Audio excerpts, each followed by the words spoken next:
চলুন আজ আমরা ঢুকে পড়ি হাইওয়ে ইঞ্জিনিয়ারিংয়ের দারুণ ইন্টারেস্টিং একটা দুনিয়ায় আর গভীরে গিয়ে দেখি কিভাবে আমাদের দেশের শিরা উপশিরার মতো ছড়িয়ে থাকা এই রাস্তাগুলোর প্রথম নকশাটা তৈরি হয়েছিল। কখনো ভেবে দেখেছেন আমাদের শরীরের রক্তনালী যেমন প্রত্যেকটা কোষে জীবন পৌঁছে দেয়, ঠিক সেভাবেই একটা দেশের রাস্তাঘাট হল তার অর্থনীতির লাইফলাইন।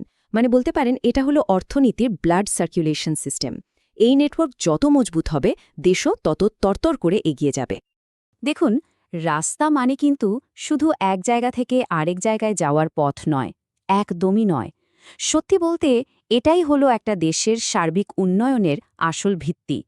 এই ভিতের ওপর দাঁড়িয়েই কিন্তু একটা দেশের অর্থনীতি, সমাজ আর ভবিষ্যৎ সবকিছু গড়ে ওঠে। একটা ভালো পরিবহন ব্যবস্থা যে কতটা জরুরি তা একটু ভাবলেই বোঝা যায়। ধরুন, কারখানায় কাঁচামাল নিয়ে আসা, আবার সেই তৈরি জিনিস বাজারে পৌঁছে দেওয়া, দেশের সুরক্ষার জন্য দুর্গম সীমান্তে সেনা পাঠানো, সব কিছুই তো দাঁড়িয়ে আছে এই রাস্তাঘাটের ওপর। দারুণ একটা কথা, তাই না? এই একটাই লাইন বুঝিয়ে দেয় যে একটা ভালো পরিকল্পনা করে বানানো রাস্তা কিভাবে একটা দেশকে নতুন করে গড়ে দিতে পারে। তা আমাদের ভারতের প্রথম বড়সড় রোড প্ল্যান কোনটা ছিল জানেন? চলুন একটু টাইম ট্রাভেল করা যাক। আমরা ফিরে যাই দ্বিতীয় বিশ্বযুদ্ধের ঠিক পরের সময়ে। তখন ভারতের রাস্তাঘাটের অবস্থা ছিল খুবই খারাপ, তাই ভীষণভাবে দরকার ছিল একটা বড়সড় গোছানো পরিকল্পনার। তো হলোটা কি? দ্বিতীয় বিশ্বযুদ্ধের পর গাড়ির সংখ্যা হু হু করে বাড়তে লাগল, আর তার চাপে রাস্তাঘাটের অবস্থা একেবারে বেহাল। পরিস্থিতি এতটাই সিরিয়াস হয়ে গেল যে ১৯৪৩ সালে দেশের সমস্ত বড় বড় ইঞ্জিনিয়াররা নাগপুরে একসঙ্গে বসলেন একটা সমাধানের পথ বের করার জন্য। আর এই সম্মেলন থেকেই জন্ম নিল ভারতের প্রথম রোডম্যাপ। এই নাগপুর প্ল্যানই ছিল বলতে পারেন আজকের ভারতের রাস্তাঘাটের প্রথম মাস্টার প্ল্যান। এই প্রথমবার পুরো দেশের জন্য একটা সমন্বিত নেটওয়ার্কের কথা ভাবা হলো। কিন্তু প্রশ্নটা হলো, এত বড় একটা নেটওয়ার্ককে সাজানো হলো কিভাবে? ব্যাপারটা অনেকটা কম্পিউটারে ফাইল সাজানোর মতো, বুঝলেন? একটা বড়সড় নেটওয়ার্ক বানাতে গেলে আগে তার ছোট বড় অংশগুলোকে ঠিকঠাক মতো ভাগ করে নিতে হয়, নাহলে তো সব জগাখিচুড়ি হয়ে যাবে। নাগপুর প্ল্যানে রাস্তাগুলোকে মোট ৫টা ভাগে ভাগ করা হলো। একেবারে মগডালে রয়েছে ন্যাশনাল হাইওয়ে বা NH, যেগুলো দেশের বড় বড় শহরগুলোকে জোড়ে। আর একদম শিকড়ে রয়েছে ভিলেজ রোড বা VR, যা প্রত্যন্ত গ্রাম পর্যন্ত সংযোগ পৌঁছে দেয়। এর মাঝে রয়েছে state highway, major district road আর আদার ডিস্ট্রিক্ট রোড। প্রত্যেকটারই কিন্তু নিজস্ব একটা গুরুত্বপূর্ণ ভূমিকা আছে। এই তুলনাটা দেখলে ব্যাপারটা একদম জলের মতো পরিষ্কার হয়ে যায়, তাই না?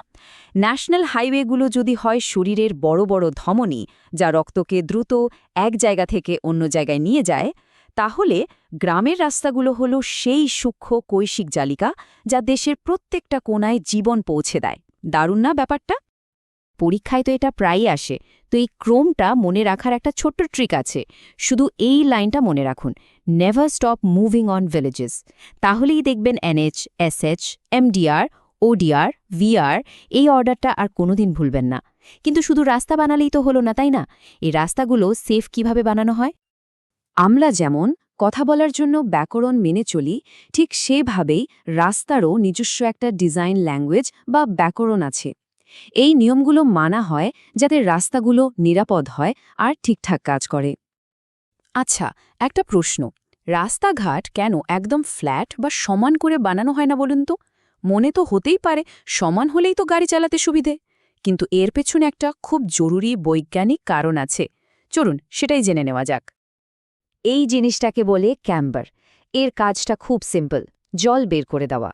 ঠিক যেমন আমাদের বাড়ির ছাদ একটু ঢালু হয় যাতে বৃষ্টির জল জমে না থেকে গড়িয়ে পড়ে যায়, রাস্তাকেও মাঝখানে একটু উঁচু আর দুপাশে হালকা ঢালু করে বানানো হয়। এর ফলে জল জমে রাস্তা নষ্ট হতে পারে না আর রাস্তাটা অনেক দিন টেকে। রাস্তার সবচেয়ে অ্যাক্সিডেন্ট প্রোন জায়গা কোনগুলো বলুন তো? ঠিক, ইন্টারসেকশন বা চৌরাস্তা। তাই এগুলো ডিজাইন করার সময় কয়েকটা গোল্ডেন রুল মেনে চলতেই হয়। যেমন, যাতে সব দিক থেকে আসা ড্রাইভাররা একে অপরকে পরিষ্কার দেখতে পায়, আর গতির থেকে নিরাপত্তাকে বেশি গুরুত্ব দেওয়া হয়। তো পুরো আলোচনা থেকে আমরা কি শিখলাম?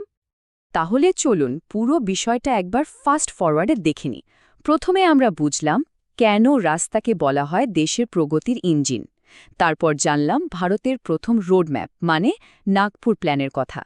এরপর দেখলাম রাস্তাগুলোর 5টা ভাগ কিভাবে একটা সম্পূর্ণ নেটওয়ার্ক তৈরি করে। আর শেষে ক্যাম্বারের মতো ডিজাইনের খুঁটিনাটি নিয়েও কথা বললাম, যা রাস্তাকে নিরাপদ আর টেকসই করে তোলে।